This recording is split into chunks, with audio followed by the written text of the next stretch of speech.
Hii ni habari za Umoja wa Mataifa kutoka New York City. Tulio kuandalia hii leo kutoka Umoja wa Mataifa.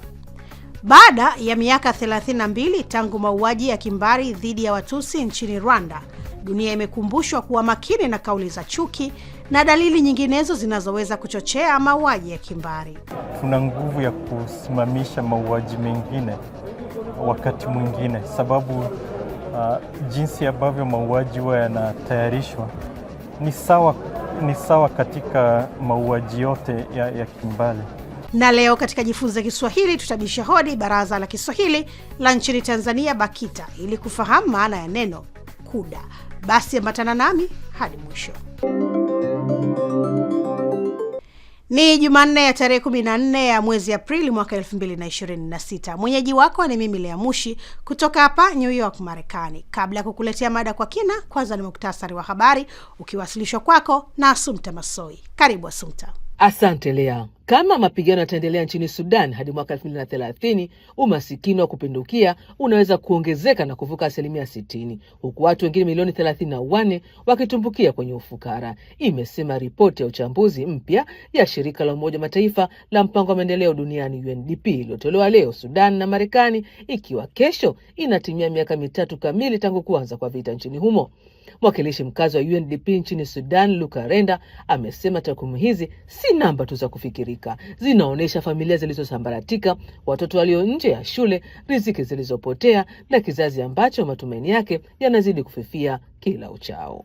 Nayo mashirika ya Umoja Mataifa yametoa kauli zao tofauti kuhusu miaka 3 ya vita nchini Sudan, ambapo lile la kuhudumia watoto UNICEF linasema watoto wanaendelea kulipa gharama ya vita, kwani zaidi ya watoto 245 wameuawa au kujeruhiwa nchini humo tangu Januari hadi Machi mwaka huu, huku mashambulizi ya ndege zisizo za rubani au droni yamesababisha takribani 80% ya majeruhi na vifo hivyo. Kwa naibu mkurugenzi mtendaji wa WFP Karl Skau, ambaye amerejea hivi karibuni kutoka Darfur, Sudan, wa Sudani wameachwa wakikabiliana na mapigano makali na mateso yaliyoenea, huku wengi wakikosa chakula. Jamii ya kimataifa ikishindwa kumaliza mzozo huu na kushindwa kuwalinda watu wa Sudan dhidi ya ukatili.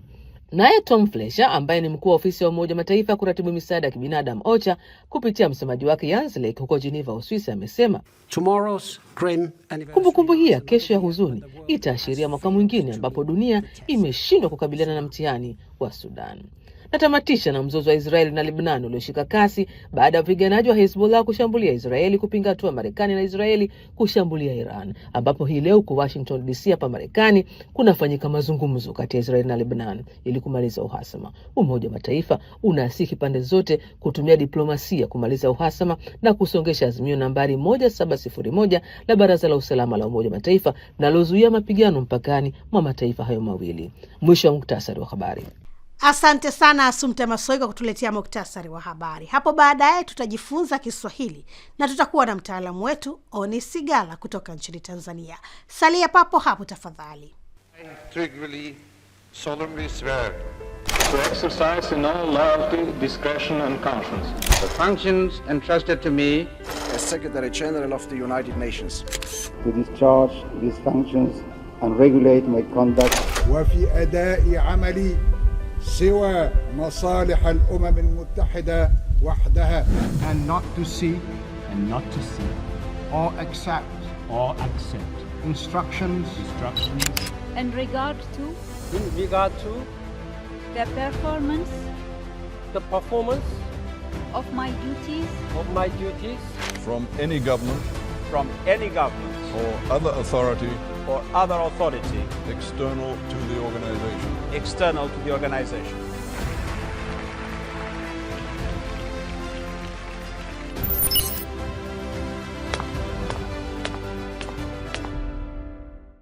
Ni habari za Umoja wa Mataifa kutoka hapa Marekani kupitia channel yetu ya YouTube Habari za UN na pia televisheni wa shirika. Unaweza kutembelea wavuti wetu ambao ni news.un.org/SW kwa taarifa na makala. Mimi ni Lea Mushi, tunasonga mbele na sasa ni wasawa mada kwa kina. Wiki iliyopita siku kama ya leo, kwa Jumanne tarehe 7, dunia ilikumbuka miaka 32 tangu mauaji ya kimbari ya nchini Rwanda dhidi ya Watutsi. Na hapa makao makuu ya Umoja wa Mataifa katika Baraza Kuu ilifanyika kumbukumbu hiyo, na mwakilishi kutoka Rwanda alikuwa ni waziri wa sheria ambaye pia ni mwanasheria mkuu wa nchi hiyo, Dr. Emmanuel Ugirashebuya. Baada ya tukio hilo nilipata fursa ya kuzungumza naye, na hapa anaanza kutueleza siri ya wananchi wa Rwanda kuweza kuendelea kuishi kwa pamoja kwa amani baada ya mauaji hayo.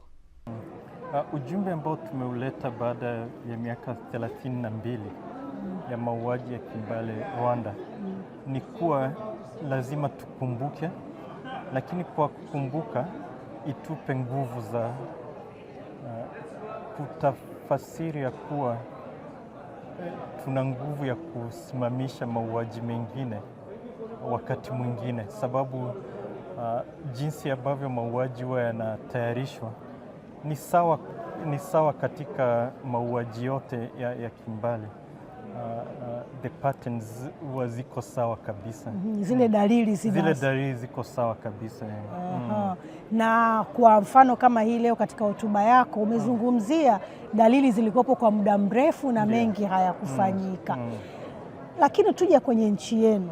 Kwanza nipende kuwapongeza kwa sababu mmeendelea kukaa pamoja. Siri ni nini ambayo imesababisha miaka 32 mmeweza kukaa kwa amani kama wananchi wa Rwanda? Ni kuwa tulikumbuka kuwa kabla ya wakoloni kuja Rwanda, tulikuwa kitu kimoja. Afrika yote ilikuwa watu wamoja, lakini baada ya kuja wakatugawanyisha, sababu walikuwa wanataka waweze kututawala. So siri kubwa ni kurudi nyuma, kuangalia tulianzia lini ili kutawanyika, kutengamana, tulianzia lini na tutafanya nini ili tuwe mtu mmoja. Ndio maana tulianza mahojiano Rwanda, tukaambizana ukweli ya kuwa ambayo tulifanya tunafaa tuijenge nchi, tuwe kitu kimoja, tuwe Wanyarwanda mbele ya kuwa mambo mengine, makabila au nini. Na tulijifunza masomo mengi kwa nchi kama Tanzania, ambayo kwa uhakika ni nchi moja. Kuna watu wengi, watu tofauti, lakini wanajisikia ni wa Tanzania. Kwa hivyo na sisi Rwanda tukawa na mahojiano na tukaanza polisi ya Ndi Umunyarwanda. Sera ya Ndi Umunyarwanda, kuwa sisi ni Wanyarwanda, nchi ni yetu, hakuna mtu atatoka nje kutuokoa, ni sisi wenyewe, ni sisi tumeuana katika sisi, na ni sisi tutajenga nchi yetu. Kuna kitu ambacho mnafanya kwa mfano kuanzia kwa watoto au kwenye jamii ambacho mnafanya ambacho kimewasaidia kuwaleta pamoja kwamba Wanyarwanda ni wamoja? Yes. Ni mambo mengi. Kuna vingi ambavyo vimefanyika. Naweza kupatia mfano. Kuna watu ambao walikuwa kwenye jeshi lililokuwepo kabla ya mauaji ya kimbali. Wengi wameingia kwenye serikali. Naweza kupatia kama waziri wa masuala ya usalama, alikuwa kwenye jeshi lililokuwepo. Kuna waziri wa michezo wa Rwanda, mamake yuko kwenye jela. Ana akili nyingi, lakini ni Mnyarwanda.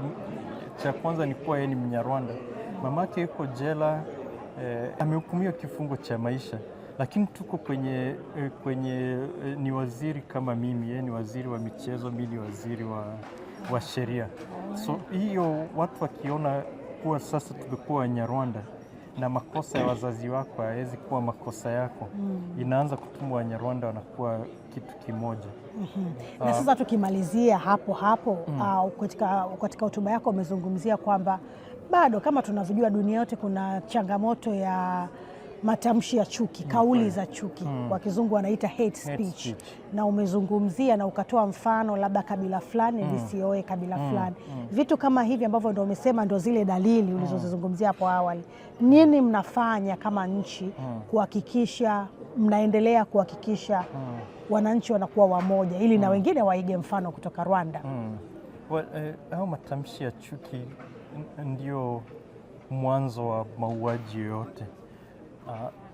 Ambacho tunafanya sasa ni kuwafundisha watoto wadogo ndio unaweza ukaongea mambo, unaweza ukaonyesha ambacho unafikiria, useme utende ambacho unataka kutenda, lakini ukumbuke kuwa haiwezi kuwa mambo ya chuki sio uhuru wa kujieleza. Ni hatari sana na hatufai tucheze, sababu sisi tuko na mfano ambao mambo ya matamshi ya chuki yalitufikisha pabaya ambapo unaweza fika kama binadamu. Na ujumbe wako kwa dunia? Kwa dunia, tuwe wamoja, tupendane na tujenge dunia yote, kwa sababu sote kama binadamu cha muhimu ni kuwa tunataka kuishi vizuri.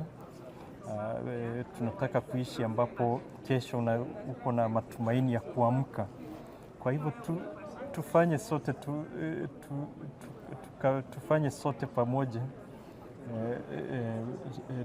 tuijenge dunia ambayo ina usalama and justice na ina ya haki. Na ya haki. Asante sana mheshimiwa.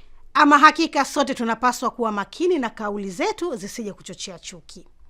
Na sasa umewadia wasaa wa kujifunza lugha ya Kiswahili, na leo mtaalamu wetu Oni Sigala, mhariri mwandamizi wa Baraza la Kiswahili la Taifa nchini Tanzania, BAKITA. Hapa anafafanua maana ya neno kuda. Katika mahakama zetu za mila, mahakama zetu za Baraza la Usuluhishi, mahakama ambazo watu wanazungumza, wanayamaliza kwa maana ya kuwa na mwenyekiti na sio hakimu, basi kuna adhabu ambazo huwa zinatolewa. Zipo nyingi, lakini inapotokea mtu akapewa adhabu ya malipo ambayo anatakiwa kuitoa mtu kama fidia ya kosa lililofanya katika taratibu za kimila, malipo hayo yanajulikana kama kuda. Kuda haya ni malipo anayoyatoa mtu kama fidia ya kosa alilofanya katika utaratibu aliokosea wa kimila.